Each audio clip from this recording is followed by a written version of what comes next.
देख रहे हैं अवाम के उठाए गए सवालात, हालत हाजरा पर तबसरों, तज्जियों, खबरों पर मुहित प्रोग्राम न्यूज लाइन रिदा सैफी के साथ।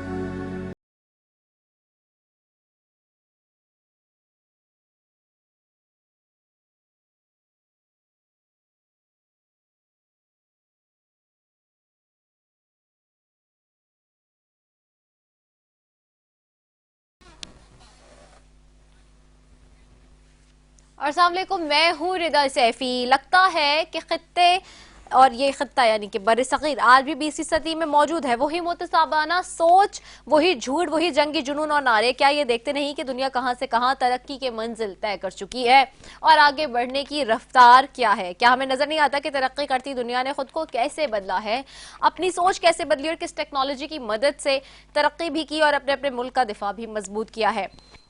यहाँ मसला है सोच का। मोदी की इंतहा पसंदाना सोच ने इस खत्ते को ऐसी नफरत की आग में धकेल दिया है जहां से वापस आने का सवाल ही पैदा नहीं होता। आम आवाम के सोच को छोड़ें, आर्टिस्ट जो हमेशा अमन के पैरोकार होते हैं आज वो भी मोदी की शिद्दत पसंदाना सोच को प्रमोट और परवान करने पर लगे हैं। पाकिस्तान पर हमले के बाद जो भारतीय सेलिब्रिटीज ने रद्द-ए-अमल दिया वो मायूस कुन था।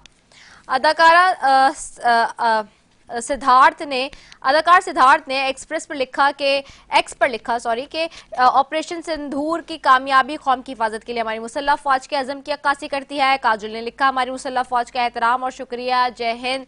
अजय देवगन बोले कि हमारे मोअज़्ज़ज़ वज़ीर आज़म और हिंदुस्तानी मुसल्लह फौज को सलाम, हिंदुस्तान बुलंद और मजबूत है, जय हिंद कहा उन्होंने। पाकिस्तानी मासूम बच्चों की जान जाने के बाद भारतीय अदाकार रितेश देशमुख बोले कि जय हिंद सेना, भारत माता की जय। ये वही जहनियत है जो 1930 और 40 के दरमियान जर्मन अदाकाराओं में पाई जाती थी। वो भी एडल्फ हिटलर की इंतहा पसंदाना सोच को प्रमोट करते थे। दूसरी जाने पाकिस्तानी शोबिस अदाकार और अदाकाराओं ने सब्र और तहम्मुल का मुजाहरा किया और मैच्योर होने का सबूत दिया। उन्होंने पहलगाम में होने वाले हमले की मजम्मत की और जंग को खतरनाक करार देकर अमन की तरफ नजर दौड़ाई। साथ साथ भारत के हमले पर दुख का इजहार भी किया। भारतीय हमले पर पाकिस्तानी अदाकारा माहिरा खान ने इंस्टाग्राम पर लिखा कि अल्लाह हमारे मुल्क की हिफाजत फरमाए, आमीन। मावरा हुसैन का कहना था कि हम उस वक्त किसी जंग दुश्मन से नहीं बल्कि अना और मरकजी जहनियत के साथ पड़ोसी से लड़ रहे हैं जो महज सियासी मुहिम के लिए प्रोपेगेंडा करना चाहता है। दरअफ्शा सलीम ने इंस्टाग्राम पर लिखा कि पाकिस्तान हमेशा कायम रहेगा। बिलाल अब्बास और मुनीब भट्ट ने भारत के जंगी रवैये को खत्ते के अमन के लिए खतरा करार दिया।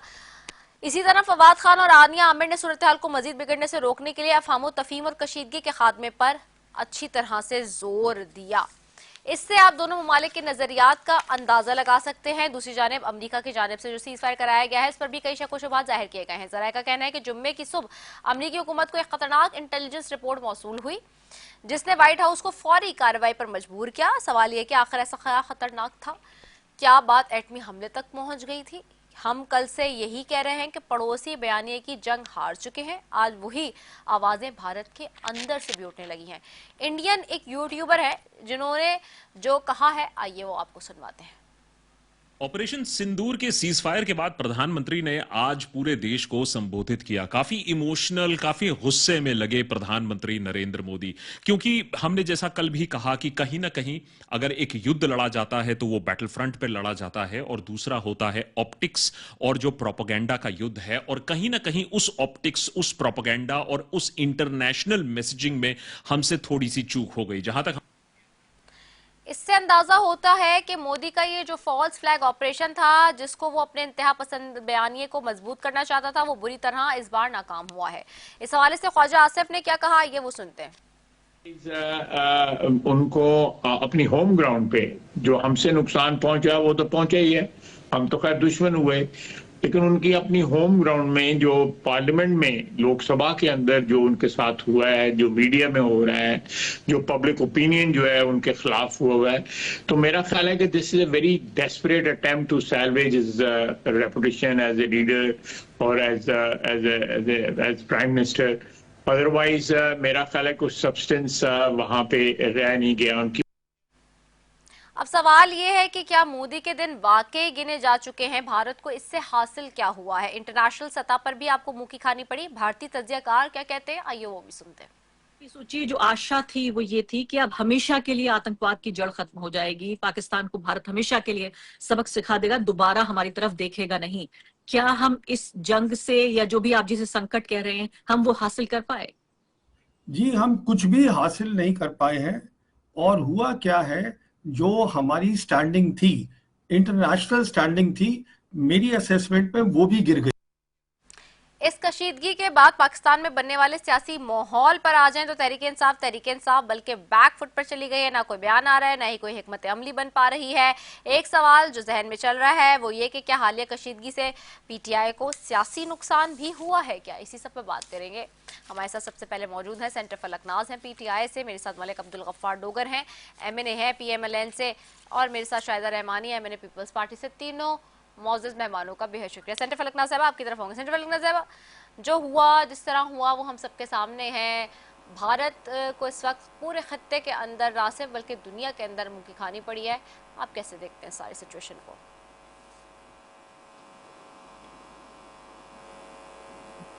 हेलो जी सेंटर फलकनाज साहब, आवाज आ रही है आपको? जी जी जी जी जी, मैंने कहा जो हुआ, जिस तरह हुआ, वो सब हमारे सामने है। आप कैसे देखते हैं सारी सिचुएशन को? देखिए जी, आपने जो बात की कि पीटीआई जो है कोई बयान नहीं दिया। पीटीआई जो है जिस तरह पाकिस्तानी आवाम ने, देखो पाकिस्तान सबसे पहले, उसके बाद फिर पॉलिटिक्स। जहाँ तक पाकिस्तान की बात आए तो इसमें पॉलिटिक्स खत्म हो जाती है।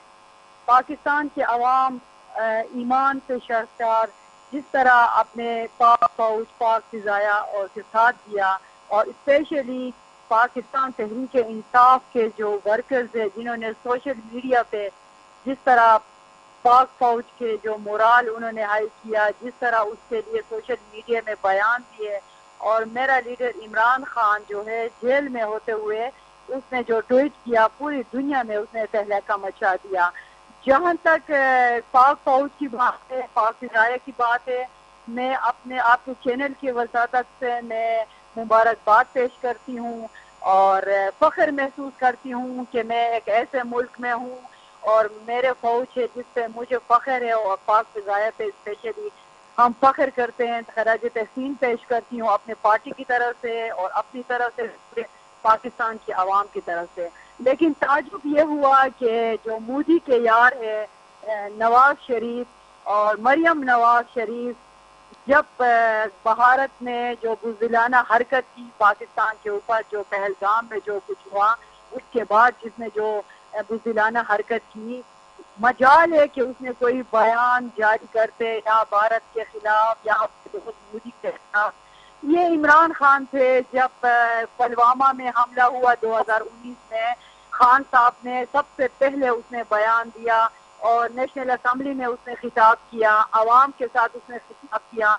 उसने कहा कि आपने किस मुल्क को आपने पुकारा है, पाकिस्तान के आवाम जो है ताकत से शार है, ये मुल्क जो है ला इलाहा इल्लल्लाह पे नाम पे बना हुआ है, और पाकिस्तान का बच्चा बच्चा आखिरी सांस तक लड़ेगा। ठीक है जी। और खान साहब जो है उस टाइम जिस तरह उसने लीडरशिप का मुजाहिरा किया, उसमें मैं जाना नहीं चाहती हूँ, वो सारे दुनिया को पता है। लेकिन मुझे अफसोस इस बात पे होता है, देखिए मोदी बगैर वीजा के नरेंद्र मोदी किसके घर आए थे, किनको उसने पगड़ी पहनाए थे, किनको उन्होंने सड़ियों का तोहफा दिया था, ये सबको पता है। हम इस पे जाना नहीं चाहते हैं। मैं अपने मुल्क पाकिस्तान और अपने पाक फौज और अपने पाक फिजाया के हम साथ हैं, और इंशाअल्लाह ताला पाकिस्तान तहरीक इंसाफ जो है अपने मुल्क की जहाँ तक बात आए ना, उसमें वो पीछे हटने के लिए किसी वक्त भी तैयार नहीं होंगे। और आपने जो कहा कि पाकिस्तान तहरीक इंसाफ की तरफ से कोई बयान नहीं है, आप देखें नेशनल असेंबली में जाके देखें, हमारे जितने भी लीडरशिप स्पीच कर रहे हैं, और वो सिर्फ हमारे पाकिस्तान, हमने सियासत को पीछे रखा।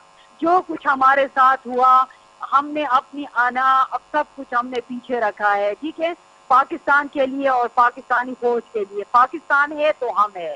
और जहाँ तक ये बात है कि आपने जो बात की है, मैं इस बात से इत्तेफाक नहीं करूंगी कि पाकिस्तान तहरीक इंसाफ ने कोई बयान नहीं दिया। आप देखें, सोशल मीडिया में भी देखें, आप टॉक शो में भी देखें, सबसे ज्यादा पाकिस्तान के जो लीडरशिप है तहरीक इंसाफ के, वो पेश है। मुझे अफसोस इस बात पे हो रहा है, मरियम नवाज शरीफ ने खामोश है और नवाज शरीफ ने कोई बयान नहीं दिया, ना पाकिस्तान के हक में दिया है, ना मोदी के खिलाफ कोई बयान दिया है।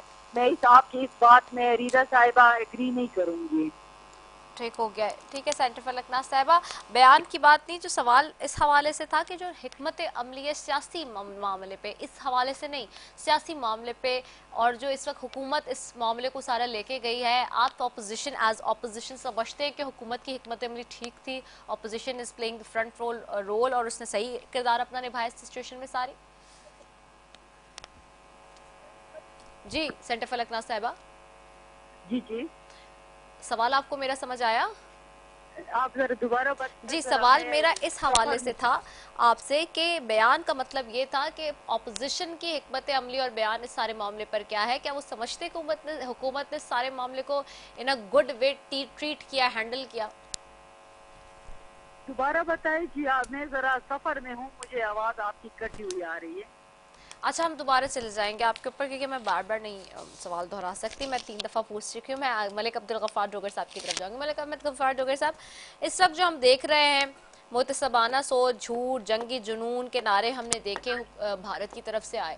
हैविंग सेड दैट, उसको मद्देनजर रखते हुए इस वक्त जो ट्रम्प साहब का जो बयान है कल का, और जिस तक जो सारा पता चलता है आगे बढ़ के, अगर हम देखें कि इंटेलिजेंस रिपोर्ट आई है जुम्मे के रोज़, जो वो कहते हैं, और ख़ास तौर पे वो कहते हैं कि वाइट हाउस इसलिए बहुत ज़्यादा एक्टिव हो गया। फिर वो ये भी कहते हैं कि मैंने तिजारत के ज़रिए दोनों ममालिक को इस वक्त इंगेज किया, जो कि कभी किसी ने तिजारत को इस तरह इस्तेमाल नहीं किया होगा, वरना ये जंग यकीनी तौर पर एक एटमी जंग थी, और अगर एटमी जंग स्टार्ट हो जाती तो इससे दुनिया को बहुत, ना सिर्फ खत्ते को बल्कि दुनिया को भी नुकसान पहुँचता। क्या कहेंगे आप? जी अस्सलाम वालेकुम। वालेकुम अस्सलाम। जी जी मैडम, बहुत शुक्रिया। देखिए जी, बात ये है, सबसे पहले हमारी मोहतरमा बहन अभी पीटीआई से, उनका मेरा ख्याल तल्लक है शायद, आप उन्होंने देख लिया, हमने एक बचपन में कहानी पढ़ी थी कि अली मेरा दोस्त है। वो एक बंदा राइटर होता है ना जी, वो हर बात में अली को लेके आ जाता है बीच में। मेरी आवाज आ रही है मैम आपको? जी बिल्कुल लाउड एंड क्लियर आ रही है सर। अच्छा जी, तो अली मेरा दोस्त है, वो घुमा फिरा के हर बात में अली को लेके आता था। अब आपने सवाल क्या किया, उन्होंने जवाब क्या फरमाया, हमारा कायद, हालांकि ये वो तो हमारे मेहरबान है पीटीआई वाले कि इमरान इनके बानी पीटीआई का फ्लोर ऑफ द हाउस मौजूद है, जिसमें उसने कहा जी मैं क्या कहते हैं, मैं हमला कर दूं ये पे, मैं हमले पे उससे लड़ाई जंग कर लूं, अंडर डेवलप कंट्रीज है, फला हो जाएगा, टिमका हो जाएगा।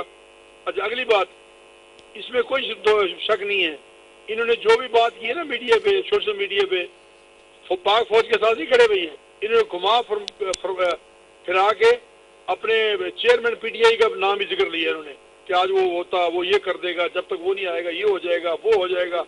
अब इससे बड़ा झूठ क्या हो सकता है कि मोहतरमा मरियम नवाज शरीफ साहबा, हमारे कायद में मोहम्मद नवाज शरीफ साहब, उन्होंने कितने बयान दिए, खुद मीटिंग में तशरीफ लेके गए।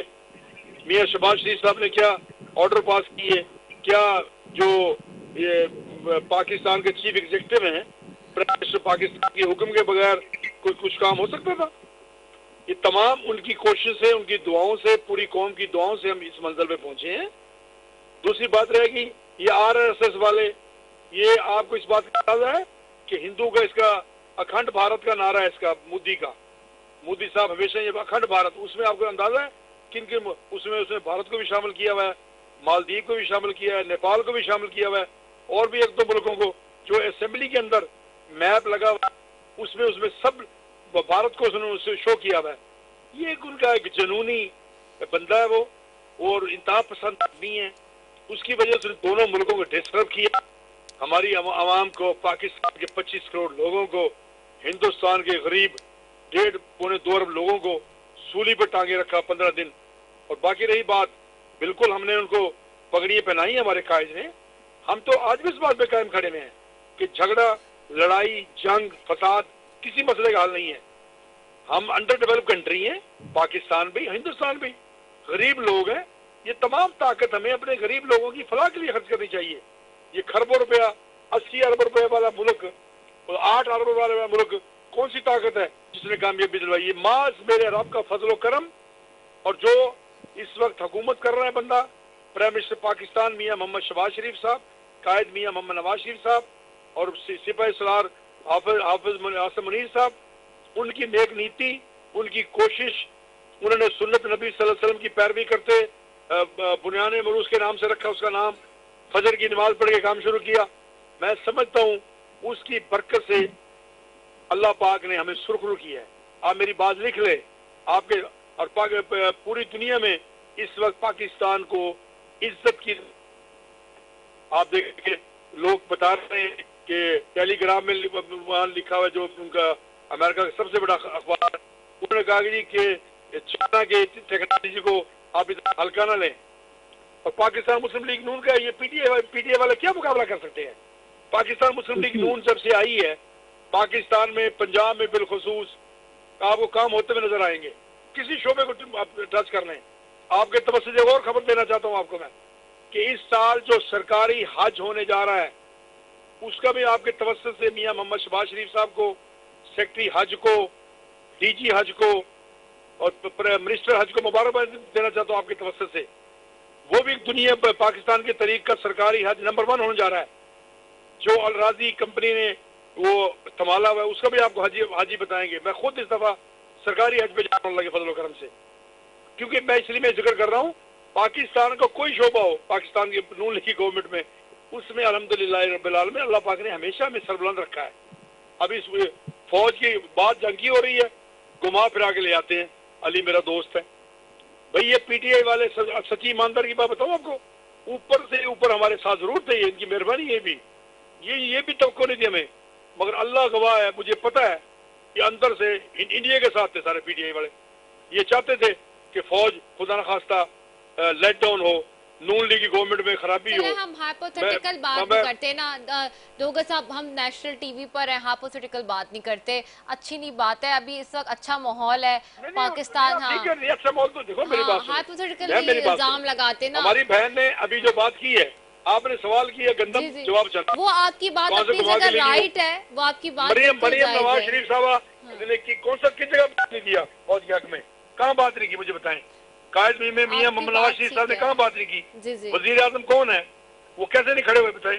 देखिए मकसद ये है, पहले हमें तमाम बातों को, मेरी आप स्पीच सुन लें, इससे पहले की हमने रैलियां निकाली, हजारों लोग इकट्ठे किए, हमने ये बात की कि ये पूरी कौम का मसला है, नून लीग का मसला नहीं है, पीटीआई का मसला नहीं है, पीपल्स पार्टी का नहीं है, किसी पार्टी का नहीं है। हम मुतहद है, रियासत है, हम हैं, आपस में लड़ेंगे, झगड़ेंगे, मुकाबला करेंगे, एक दूसरे की बात भी करेंगे, मगर ये लोग बाजी नहीं आते, बंदा क्या कर सकता है?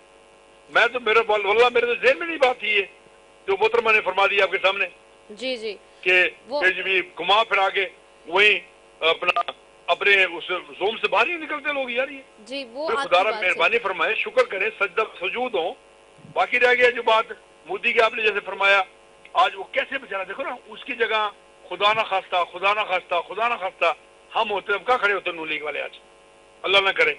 अब उसको जोम था, तकब्बर था, गरूर था, मगरूरी थी, अपने पैसे की ताकत का, अपने असले की ताकत का, अपने जहाजों पे, उसको इन चीजों में अपना उम्मीद बांधी भी थी। हमने अपने रब से उम्मीद बांधी भी थी। और अल्लाह की तदबीर होती है, एक बंदों की तदबीर होता है, वही जो मेरा अल्लाह चाहता है।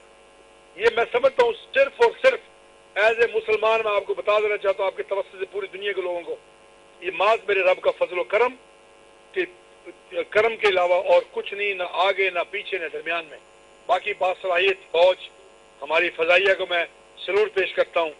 अपने दोस्त हमारे हैं China, Saudi Arabia, Türkiye, Qatar, बहुत मदद फरमाई, अल्लाह उनको जज़ाए खैर दे। ये तब ये मार्का मारा हमने, अल्लाह ने हमें सुरखुरु किया। और बाई गॉड मैं समझता हूँ, मैंने जब ये काम हुआ ना जी, मैंने अपने दोस्तों से कहा कि आज के बाद देखिएगा पूरी दुनिया में नक्शा चेंज हो जाएगा आपका। मुझे पूरी दुनिया से दोस्तों के फोन आए, अमेरिका से क्या, यूएसए से, मतलब क्या कहते हैं इसको, यूके से क्या, यूरोप से क्या, कि जिस दिन से काम हुआ है ना, लोग हमें इज्जत के निगाह से देखते हैं कि पाकिस्तान भी कोई कौम मौजूद है। इस पे मैं समझता हूँ पीटीआई वाले हों, पीपल्स पार्टी वाले हों, तमाम कोई भी सियासी पार्टी हो, उसको बलाए ताक रखते हुए अल्लाह का शुक्र अदा करें। और जो इस बात छेड़नी चाहिए, पूरी कौम की तरफ से ये हुआ है। मैं ये मगर उसमें हमारी बहन ने बात की, इसलिए मैंने मुझे बात करनी पड़ी। अगर मैं समझता हूँ मेरी बात से किसी दिलदारी मादर खा हूँ, मगर जब हमारे कायद को बारे में एक बंदा झूठ का बुलंदा, वो जैसे मोदी कह रहा झूठ, बोले जाओ बोले जाओ बोले जाओ, इसका क्या हाल है भाई? हाँ, एटम बम किसने बनाया? एटम बम 6 धमाके किसने किए? वो धमाकों की बरकत है जो ट्रम्प साहब फरमा रहे हैं अभी। उनका भी शुक्रिया अदा करता हूँ मैं आपके तरफ से। उन्होंने अच्छा एक तजारत के थ्रू लोगों को शीशा दिखाया, दोनों घरों को, अब केस को मामले को ठंडा किया।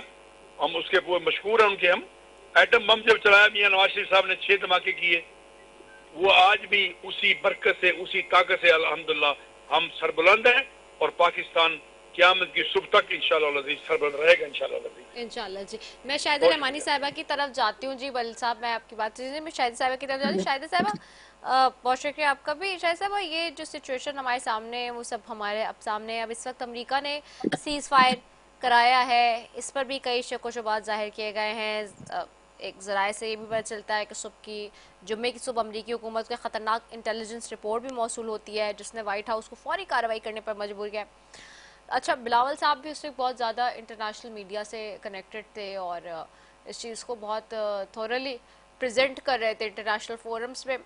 Keeping that in a view, आप इसको सारी सिचुएशन को कैसे देखते हैं? अमेरिका का इंटरवीन करना है सारी सिचुएशन में, सीज़ फायर के लिए बीच में सालिस के तौर पे काम करना, और ये ख़त्ते में ऑफकोर्स ना सिर्फ ख़त्ते में बल्कि दुनिया में एक मैसेज गया है कि ऑफकोर्स ये बहुत ज़रूरी है कि जी जंग किसी मसले का हल नहीं है, और अगर जंग होती तो फिर बहुत नुकसान होता, क्योंकि ये जौहरी एटमी हथियारों की जंग थी। जी, बहुत शुक्रिया रिदा। देखें, बिल्कुल आपने दुरुस्त फरमाया कि जंग किसी भी मसले का हल नहीं है, और पाकिस्तान चूँकि एक मुस्लिम मुल्क है, इस्लाम हमारा दीन है, इसमें शामिल है हमारे आइन में। और आप ये देखें कि हमने इसीलिए सब्र, तहम्मुल, बुर्दबारी, दरगुजर से काम लिया, पाकिस्तानी फोर्सेस ने, पाकिस्तानी हुकूमत ने, तमाम पॉलिटिशियंस ने। और इंडिया सबसे पहले पानी बंद कर देना, पहलगाम वाक़े के अंदर पाकिस्तान को 10 मिनट के अंदर जो है इन्वॉल्व कर देना, जबकि हमारे यहाँ जब दहशतगर्दी होती है, चाहे बलूचिस्तान में हो, सिंध में हो, केपी में हो, पंजाब में हो, मुस्तकिल पाकिस्तान विक्टिम रहा है दहशतगर्दी को, और इंडिया बराह रास्त बिल वास्ता इसमें इन्वॉल्व रहा है, प्रॉक्सी वॉर करता रहा है। इसके वाज़ेह सबूत है। कुलभूषण यादव कौन है? वो इन्हीं का एजेंट था और भारतीय फोर्स का मुलाजिम है जो कि रंगे हाथों पकड़ा गया। इससे बड़ा और कौन सा सबूत चाहिए? लेकिन उसके बावजूद ना सिर्फ ये, वो हठधर्मी पे मोदी कायम रहा, उसने पानी बंद करने की धमकी दी, फिर पानी बंद भी किया, और आपने देखा कि इस पे तमाम पॉलिटिकल जमातें यकजा हुई, पूरी कौम यूनाइट हुई। और इसके बाद ना सिर्फ उस पे बस हुआ, आपने उसके बाद तैयारों से जो हमला हुआ, फिर उसका अपना राफेल और कीमती जहाज का नुकसान उठाने के बाद वो एक फिर दूसरे दिन आपने देखा कि ड्रोन्स भेजे गए, तो कि पाकिस्तान की हसास मालूमात भी लेना और उसके अंदर जो ड्रोन्स का एक सिलसिला के नुकसान पहुंचाना, वो भी हमारी फोर्सेस ने बड़ी हिकमत अमली के साथ, तदब्बुर के साथ उनको आने दिया। और उनको जो उनका टारगेट था कि हमारे जो है तैयारे हमला करेंगे या हमारे जो मिसाइल से हम निशाना बनाएंगे, हमारी फोर्सेस ने उसको भी क्लियर किया कि हमने इसलिए इनको आने दिया कि हम इनको यहाँ नीची सतह पे ला के गिराएंगे, और हमने तोपों से उसको गिराया, बंदूकों से उसे गिराया, और उस हमले को भी नाकाम किया। लेकिन जब आपने देखा कि जब भारत ने मिसाइल से पाकिस्तान के नूर खान बेस पे हमला किया, बालारी पे किया, इस तरह से जब हमले हुए, रहीम यार खान एयरपोर्ट पे हमला हुआ, तो फिर बहुत हो गई थी। और हमारे सिपहसालार ने तमाम हमारी क़यादत के साथ, सदर पाकिस्तान, वजीर आजम पाकिस्तान, सब ने मिलकर जो फैसला किया और मुकम्मल अथॉरिटी दी गई सिपहसालार साहब को, और उन्होंने नमाज फज्र जो कुरान की आयत से बुनियानुल मरसूस ऑपरेशन शुरू किया, उसकी कामयाबी और इंडिया की तबाही कि उनके बड़े बड़े एयर बेसिस को जो है वो तबाह कर दिया गया। वहाँ के जो आपने देखा कि साइबर अटैक के जरिए उनका तमाम साइबर सिस्टम जो है वो जाम कर दिया गया, और इंडिया बेबस हो चुका था। वो मोदी जो किसी तरह झुकने को तैयार नहीं था, सालिसी के लिए तैयार नहीं था जो कहता था कि मैं घुस के मारूंगा। जब पाकिस्तानी एयरफोर्स ने, पाकिस्तानी जवानों ने जाके और हमारी खवातीन बहन पायलट्स ने जिस तरीके से जाके वहां अटैक किया, मैं उन्हें सलाम पेश करती हूँ कि एक भरपूर तौर पे पाकिस्तान को कामयाबी हासिल हुई। और मैं नहीं कह रही, दुनिया भर का मीडिया कह रहा है। आप देखें जाके कि यूके का हो या अमेरिका का हो या यूरोपीय यूनियन का, पूरी दुनिया में इस टाइम पाकिस्तान का जो इमेज खराब था, आज वो इमेज जो है उभर कर सामने आया है। आज पाकिस्तान इस खित्ते की एक ताकतवर मुल्क बनकर सामने आया है। ये हम सब के लिए बहुत फख्र की बात है और यही वजह है कि इंडिया जो है घुटने टेकने पे मजबूर है। लेकिन चूंकि मोदी हमेशा मक्कारी अय्यारी के साथ काम लेता है, और आपने देखा कि कल वो जो अपने कौम से खिताब करा था, उसकी बॉडी लैंग्वेज बता रही थी कि एक शिकस्त खोरदा इंसान है, लेकिन उस पर भी उसने झूठ मकर फरेब से काम लेते हुए कहा जी हम तो सालिसी के लिए नहीं गए थे, हम तो सीज फायर के नहीं गए थे। तो कौन गया था? मैं तो नहीं कह रही, ये तो दुनिया का मीडिया बता रहा है कि टेलीग्राफ जैसा अखबार जो है वो भी ये रिपोर्ट दे रहा है कि जी पाकिस्तान की जो जांबाज थे, पाकिस्तान की जो फोर्सेस थी, पाकिस्तानी जो कौम थी, वो अपनी यकजा होके जिस तरह अपनी फोर्सेस के साथ खड़ी हुई, उनके हौसले बुलंद किए, और पाकिस्तान की पॉलिटिकल क़यादत ने भी जो यकजहती का मुजाहरा किया। मैं समझती हूँ ये सारी चीजें जमा होके पाकिस्तान को एक शानदार फतह हासिल हुई है। और अब भी ये मक्कार अय्यार दुश्मन जो है वो अपनी हरकतों से बाज नहीं आ रहा। तो हमें अपनी मौसर हिकमत अमली बनानी होगी, जिसके अंदर हमारी सफारतकारी भी बेहतरीन थी। आपने देखा कि हर फर्द ने, हत्ता कि मीडिया ने भरपूर तौर पे अपना मस्बत किरदार अदा किया। चेयरमैन बिलावल भुट्टो जरदारी साहब इंटरनेशनल मीडिया से लिंकअप रहे और उन्होंने जिस तरह इंटरव्यूज दिए और हकीकत दुनिया को बताई, हर एक ने अपना किरदार बड़ी खूबसूरती से निभाया। जी बिल्कुल ऐसा ही है। और दूसरा एक चीज़ और भी है, अब आगे हम चूँकि देख रहे हैं ये सारी सिचुएशन जिस तरह से है बनी हुई, और यकीनी तौर पे भारत को हमेशा से ही एडवेंचर करने का शौक़ भी रहा है और वो करता भी रहता है। आगे आइंदा आने वाले दिनों में पाकिस्तान की पोजीशन कितनी स्ट्रांग होगी ओवर द वर्ल्ड, और अगर हम देखें इस सारी सूरत हाल को, तो अब हमारे लिए कितना ज़्यादा इम्पॉर्टेंट है आगे अपनी फॉरेन पॉलिसी को इस खास तौर पे इस मौके को अचीव करते हुए, लेते हुए, लेके ड्राइव करने का। देखिए रिदा, इस वक्त कौम में, पॉलिटिकल जमातों में, फोर्स अफवाज पाकिस्तान में जो जज्बा उभरा है, मैं समझती हूँ कि वो मोराल जो डाउन था वो अप हुआ है और आज पूरी दुनिया उसको मान रही है। तो अब हमें भी इस वक्त से फायदा उठाते हुए अपनी पॉलिसीज को, अपनी सफारतकारी को और ज्यादा मजबूत बनाना है, ताकि आइंदा हिंदुस्तान जो इस खित्ते पे अजारादारी का ख्वाब देख रहा था, वो जो चाह रहा था कि नेपाल पे भी मैं कब्जा कर लूंगा, बांग्लादेश पे भी कर लूंगा, भूटान पे भी कर लूंगा, और मैं तमाम मुल्कों के ऊपर, और पाकिस्तान तो मेरी मुट्ठी में है और मैं उसको जब चाहे तबाह कर दूंगा, उसने ये तासुर दिया था। अब वो तासुर अल्हम्दुलिल्लाह जाहिल हो चुका है। अब पाकिस्तान जो है खित्ते की एक मजबूत ताकत, और न्यूक्लियर पावर तो थी, अल्हम्दुलिल्लाह वो मजबूत ताकत उसने दिखाई, अपनी अपनी ताकत को जिस तरह मनवाया। पाकिस्तान जो है इस खित्ते के अंदर, अब इंडिया की डोमिनेशन खत्म हो चुकी है, अब पाकिस्तान को बहुत अच्छे मौके हैं। अब हमें ये चाहिए कि तमाम पॉलिटिकल जमातें मिलकर बेहतरीन, और हुकूमत बेहतरीन सफारतकारी करे, और इंडिया का जो मक्कार चेहरा है, वो जो इंडिया नहीं अब भारत बन चुका है। अब इंडिया था किसी जमाने में, मिस्टर इंडिया आता था, मिस इंडिया, फलाना ढमकाना, अब सब खत्म है। अब इस मोदी ने इसको भारत बना दिया, और जो अखंड भारत का ख्वाब देख रहा है वो इंशाल्लाह कभी शर्मिंदा, कभी भी वो मुकम्मल नहीं होगा। और इसको जो है भारत के खुद मजीद टुकड़े होंगे। आप देख लें कि वहाँ खुद 26 से 27 तहरीकें चल रही हैं। जी बिल्कुल ऐसा ही है। एक क्विक शॉर्ट कमर्शियल ब्रेक ले रही हूँ, शायद से फिर उसके बाद वापस आते हैं, यहीं से कंटिन्यू करते हैं। Stay tune.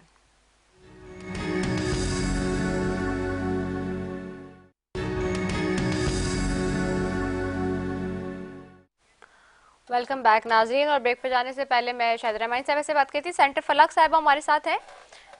जी सेंटर फलक साहब की तरफ जाऊंगी। जी फलक साहब, जी मैं डोगर साहब आपसे ले रही हूँ कमेंट में। सेनेटर फलक साहब से भी दोबारा से एक कमेंट क्विकली ले लूँ, फिर आपकी तरफ आ रही हूँ।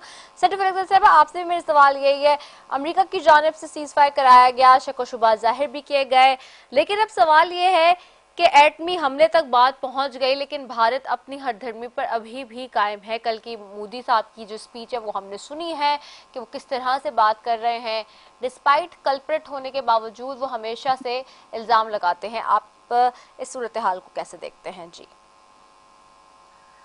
देखिए जी, जहाँ तक मोदी की बात है, नरेंद्र मोदी जो है शिकस्त खा चुके हैं, पूरे दुनिया को पता चल चुका है पाकिस्तान किस तरह उसके जो मुल्क में घुस के उनके दान खट्टे कर दिए। ठीक है जी, अब वो शिकस्त खुर्दा आदमी है तो इतना तो ही बोलना है उसको। ठीक है, इलेक्शन पे भी उसको जाना है। और जहाँ तक वो है अमेरिका की बात है, उसने एक दोस्त का जो किरदार अदा कर दिया, वो भी सूरज तस्लीम की बात है। और जहाँ तक मेरे भाई डोगर साहब ने जो बताया कि उसको मेरी बात पे गुस्सा आ रहा है, उसको गुस्सा नहीं आना चाहिए। हकीकत है, शादी के चावल खाने के लिए नरेंद्र मोदी नवाज शरीफ के घर आए थे, बकरी पहनाए थे, साड़ियों का तोहफा दिया था। पूरे पाकिस्तानी बच्चे बच्चे को पता है, जब जंग शुरू हो गए थे तो न मरियम नवाज शरीफ ऐसे खामोश थे। शहबाज शरीफ और उसकी स्पीच आपने देखा आवाम के साथ जिस तरह उसका खिताब था, उस टाइम हमें शिद्दत से खान साहब को हमें याद किया। काश अगर खान साहब होते, कैसे उनको जवाब देते। ये तो जंग हमने जीता है पाक फौज की वजह से और पाकिस्तान के 25 करोड़ अवाम की वजह से जीता है। ये 47 की वजह से मोदी जो है ये जो कोशिश की थी, क्योंकि हमारे अंदरूनी हालात इतने खराब थे और ये जो है इस हुकूमत को चाहिए था कि इसने अपनी सफारती ताल्लुकात ठीक रखते। अभी भी देखो ये भाई की बातों से किस तरह वो जंग पर हिंदुस्तान के साथ हुआ है और अभी भी ये टारगेट पीटीआई को बना रहा है। इनको फिर भी शर्म नहीं आती है। इस जीत में तो पाक फौज की वजह से हम जीते हैं ये जंग। हम तो पाक फौज को सलूट पेश करते हैं। 25 करोड़ आवाम की दुआओं की वजह से हम जीते हैं। ये 47 शहबाज शरीफ पॉलिसी जो उसके दोस्त के कारोबारी उसके शिरकतदार है और नवाज शरीफ और मरियम नवाज शरीफ ये अभी कहते हैं कि हमारी वजह से, इनकी वजह से तो हमारे ऊपर ये सब कुछ हुआ है। हमें सलूट पेश करती अपनी पाक फौज को, अपने पाकिस्तानी आवाम को। और ये लोग उसमें ना रहे कि इनकी वजह से हमने जंग जीते हैं।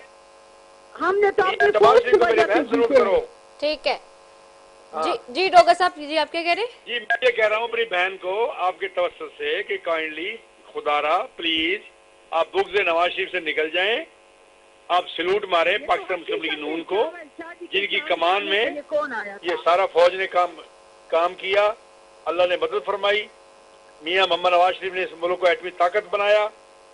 अब यहाँ तक खड़ा किया लाके ना पाकिस्तान को नाकाबिल तस्कीर बनाया, नाकाबिल शिकस्त बनाया।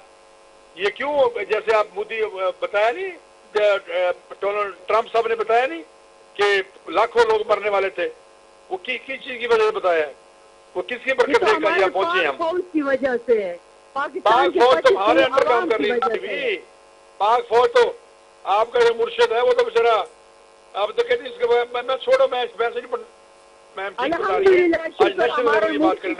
लीडर है, हम अभी भी प्राउड फील करते हैं। नहीं 100% आपका लीडर रहे, हमें क्या एतराज है? जहाँ बैठा अल्लाह करे वहाँ हमेशा खुश रहे। और वो उसके बारे में बात नहीं करना चाहता, अल्लाह उसको वही उठाए रखे। भागा नहीं है, डट के जेल में रहा है। आप लोग दवाई का बहाना करके मुल्क से नहीं भागा है। उसका बयान प्लीज आप मेरी खातर मेरी रिक्वेस्ट पे असेंबली की जो फोरम पर उन्होंने बयान दिया था इमरान खान साहब ने, वो तो काइंडली सुन लें आप। वो जंग के बारे में कैसे टांगे कांप रही थी उसकी। देखिए जी इमरान खान क्या है, कैसे मेरी बात सुनिए, मैं आपसे बात करना चाह रहा हूँ। मैं अपनी बहन के साथ इस्लाम में खवातीन के साथ उलझना वैसे भी नासाबी है। हमारे लिए काबिल एहतराम हमारी बहन है। मैं ये कह रहा हूँ नरेंद्र मोदी के ऊपर आ जाए आप।